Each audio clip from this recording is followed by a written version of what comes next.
Gold digger হবে নাকি, মানে এক্সপিরিয়েন্স ছিল না। আমার খুব এক্সপিরিয়েন্স ছিল। 9-10 ছিলাম, আমি অল্প বয়স ছিল। সবকিছুর মাঝখানে একটা ফ্রেন্ড হারাইলাম, ফ্রেন্ডের ভাবি বানাইলাম। ওর কেন বিয়ে হইব? তুই বিয়ে করবি, তুই ওরে বিয়ে দিবি। ফোন দিয়ে বলে, মামা তুই রবিবার আইসা পড়িস, আমার বিয়ে ঠিক হয়েছে।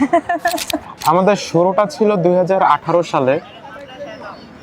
এই রমনা পার্কে হচ্ছে আমাদের প্রথম দেখা হয়েছিল, তাই না? হ্যাঁ।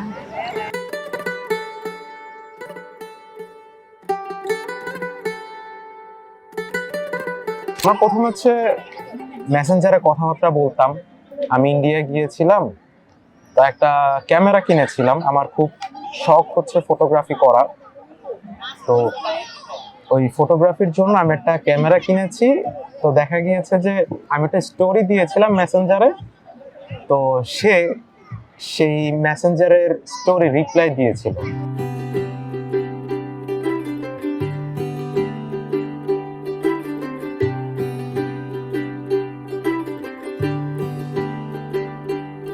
आज सजे आए वे सारा शहर, आज हो गई आवे रब दी महर।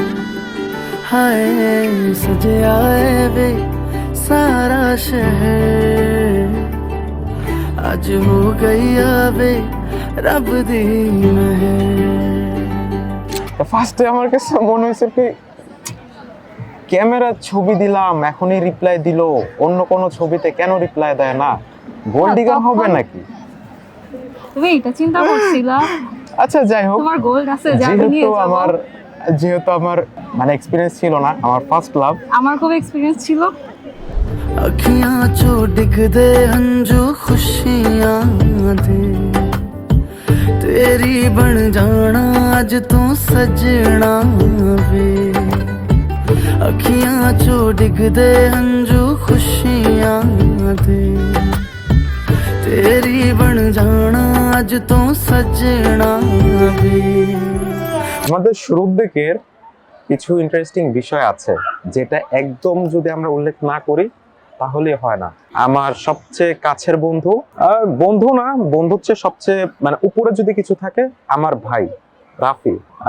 আমি তাকে কোথায় খুঁজে পেয়েছিলাম? আমি খুঁজে পেয়েছিলাম বন্ধুর প্রোফাইল পিকচারে, সে লাইক দিয়েছিল। 9-10 ছিলাম, আমি অল্প বয়স ছিল। দেখতাম কিরে এসে তোর ছবিতে কে কে লাইক দিছে, বয়স কম। তো হঠাৎ করে দেখা যায় একটা আইডিতে আমার চোখ পড়ে, তুমি একটা। তো আমরা হচ্ছে স্কুলে যখন একটা জায়গা ছিল, যখন আমি স্কুলে ছিলাম, যেখানে আমরা আড্ডা দিতাম, তো ওইখানে হচ্ছে আমার বন্ধু আমার ভাইকে আমি জিজ্ঞেস করি, কি রে সুমি আক্তার কে? তো ও তখন আমাকে বলে, দেখছো মেয়েটা? হ্যাঁ দেখছি। ভালো লাগছে? হ্যাঁ ভালো লাগছে। তখন সে বলে, ও তো আমার ফ্রেন্ড হয়, ক্লাস 6 এর ফ্রেন্ড। সবকিছুর মাঝখানে একটা ফ্রেন্ড হারাইলাম, ফ্রেন্ডের ভাবি বানাইলাম, ঠিক আছে? আর নিজে থাকতে আরেকজনের বিয়ে খাইতে হইতেছে, ঠিক আছে? এটা হইতেছে সবচেয়ে কষ্ট। এই একটা কষ্ট আমার আসলে মনের মধ্যে থাকলো যে এমনও সময় গেছে, ওর আম্মু আমার বলতো, না এটা ফাজলামি না, আসলে ওর আম্মু আমার একদিন বলতেছে যে ওর কেন বিয়ে হইব, ওর এখনো পড়ালেখা বাকি, ওর এখনো কত কিছু বাকি, তুই বিয়ে করবি, তুই ওরে বিয়ে দিবি। তারপরের দিন ও আমার ফোন দিয়ে বলে, মামা তুই রবিবার আইসা পড়িস, আমার বিয়ে ঠিক হয়েছে।